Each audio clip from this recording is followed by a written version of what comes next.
يعني ايه اصلا ذكاء اصطناعي؟ سؤال من اجمل الاسئله اللي جت، وانا دايما بحب اشرح الاساسيات علشان خاطر في ناس كتير جدا بيقولوا ان هم مثلا عارفين ذكاء اصطناعي ولكن هو مش فاهم يعني ايه ذكاء اصطناعي. هاخدك في قصه بسيطه كده، هقول لك فيها الموضوع بدأ فين يعني او صعوبته كانت فين.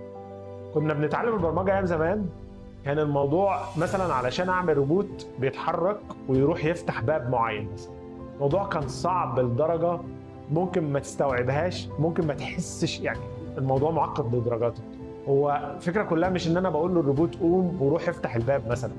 برمجه محتاجه توصيف دقيق وشرح عميق لكل نقطه. فمثلا يعني ابسط مثال، انا دلوقتي لو عايز اخليه يقوم بس من مكانه كروبوت يعني، فانا مش هقول له مثلا قوم من مكانك كبرمجه، لا، ده انا هقول له معلش انت عندك مثلا الموتور رقم كذا اللي بيحرك الرجل رقم كذا محتاج يتحرك بقيمه كذا، والموتور التاني اللي مش عارف ايه محتاج يتحرك بقيمه كذا، وتعمل مش عارف ايه وكام سنتي وحركه قد ايه، واحسب بقى مثلا الحركه دي لما الموتور بيتحرك بشكل معين مثلا الحركه دي هتدي